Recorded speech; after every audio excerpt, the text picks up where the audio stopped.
Good morning sir. Good morning sir. Good morning sir. Power of की वजह से late हो गए, फिर ये कनेक्ट नहीं हो पाता, नेटवर्क प्रॉब्लम, इसलिए अब टाइम वेस्ट ना करते हुए हम पढ़ाई की तरफ चलते हैं। देखो, इससे पहले वाला जो टॉपिक था, इससे पहले वाला टॉपिक हमने कौन सा पूरा किया था? धातुओं की अभिक्रिया करवाई थी किसके साथ? जल के साथ। धातुओं की अभिक्रिया जल के साथ। और उसके बाद में एक टॉपिक और पढ़ लिया था हमने, धातुओं की अम्लों के साथ अभिक्रिया। धातुओं की अम्लों के साथ अभिक्रिया।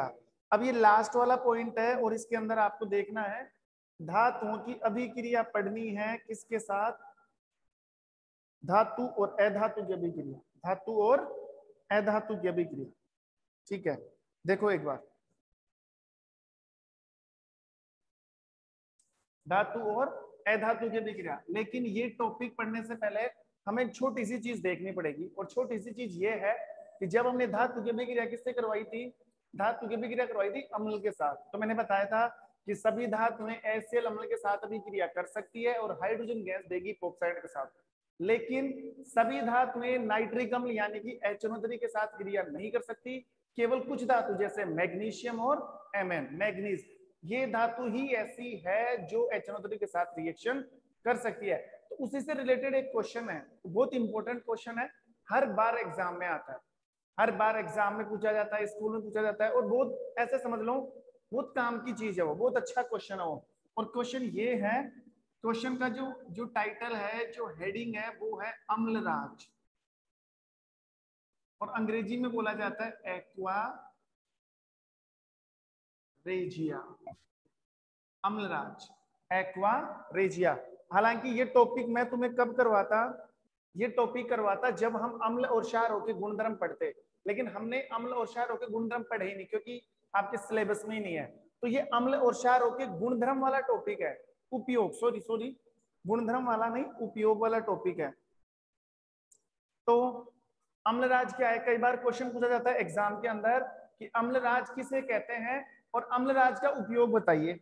अम्लराज किसे कहते हैं और अम्लराज का उपयोग बताइए। तो नोटिस करना, समझना ध्यान से, अम्लराज किसे कहते हैं, इसका उपयोग बताइए। अम्लराज, और अंग्रेजी में इसको बोला जाता है aqua regia, AQUA, aqua regia. Aqua regia किसे कहते हैं, इसका यूज। तो ध्यान रखना, अम्लराज एक मिश्रण है। अम्लराज क्या है? एक मिश्रण है, दो अम्लों से मिलकर बना हुआ है।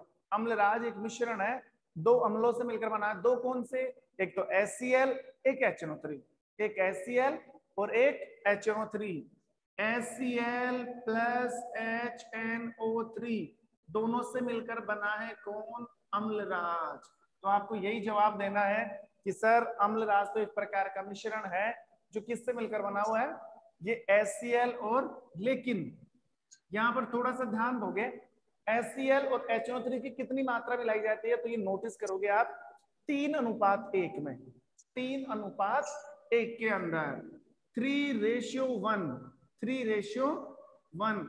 मतलब HCl आप 3 लोगे और HNO3 कितना लोगे? 1। 3:1 में HCl और HNO3 को मिलाना है, तब जाके बनेगा एक्वा रेजिया, तब जाके बनेगा अम्लराज। ठीक है। अगर मान लो HCl 3 लीटर है तो HNO3 कितने लीटर मिलाओगे?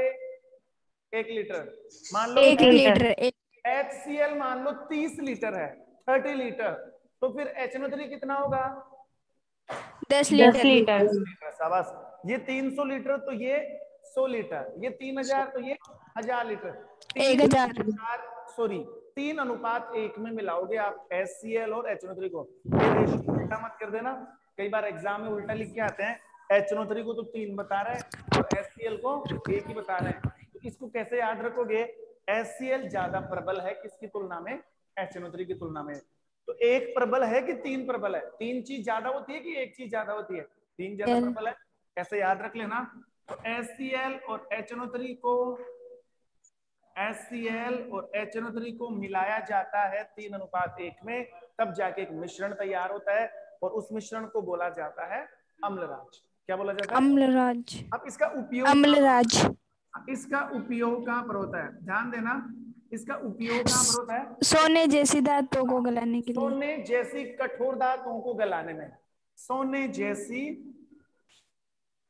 कठोर धातुओं को गलाने में। जैसी कठोर धातुओं को गलाने में। कठोर धातुओं को गलाने में। अब आप सोचो कि सोने जैसे कठोर धातुओं को क्यों गलाया जाता है। मान लो कोई आभूषण है, सोने चांदी के बने गहने हैं, वो पुराने हो चुके हैं और आप उनको अपडेट करना चाहते हो, नए बनाना चाहते हो, उनको न्यू ट्रेंड में लाना चाहते हो, तो वो जो सोने चांदी के गहने जो टूट फूट गए, हम उनको मेल्ट करके नए बनाना चाहते हैं, तो उनको गलाने के लिए बहुत ज्यादा पावर की जरूरत पड़ती है।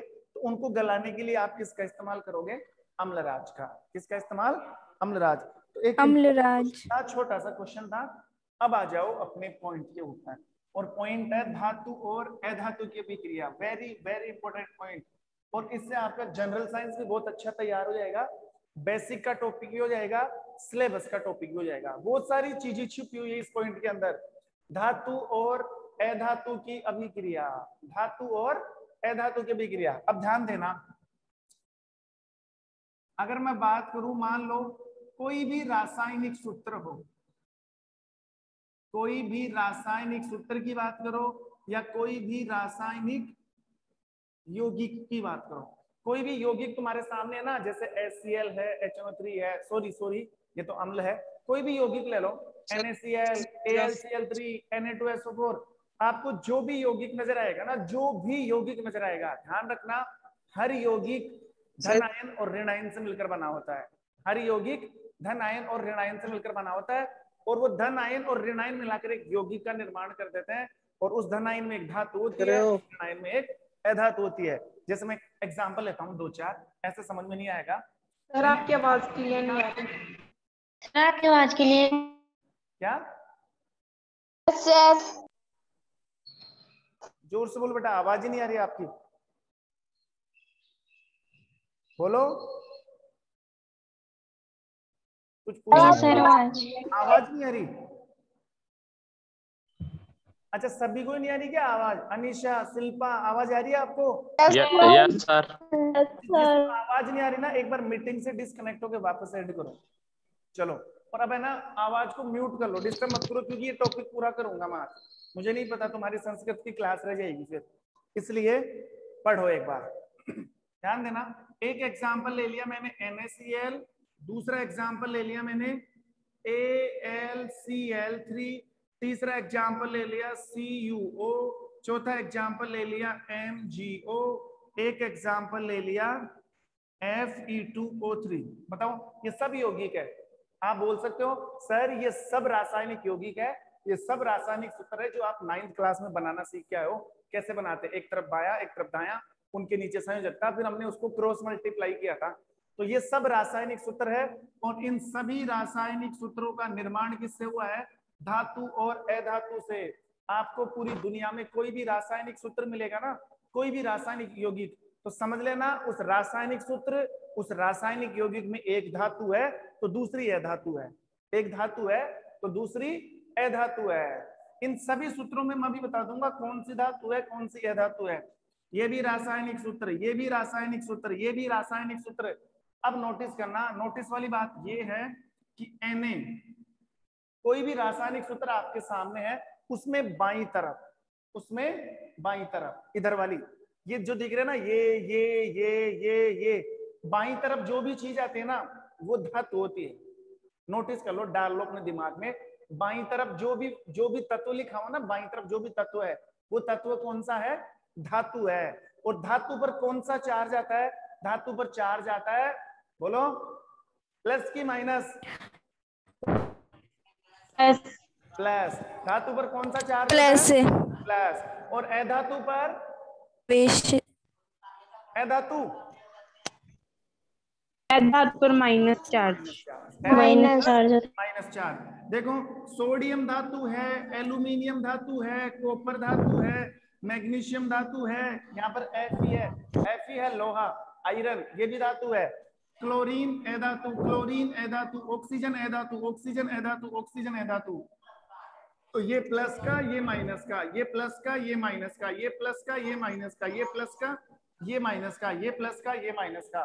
प्लस का मतलब धातु, प्लस का मतलब धातु, माइनस का मतलब अधातु। तो धातु और अधातु बिल्कुल आपस में क्रिया करती है, धातु और अधातु आपस में मिलकर आपकी आवाज भी क्लियर दिख भी नहीं रहा।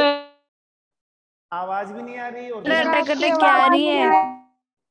अच्छा ठीक है, मैं जो पूछूंगा ना उसका जवाब दो। विशेष आवाज आ रही है? सर दिख भी नहीं रहा। विशेष विशेष मीणा उठ जा, सो गया। निक्की शर्मा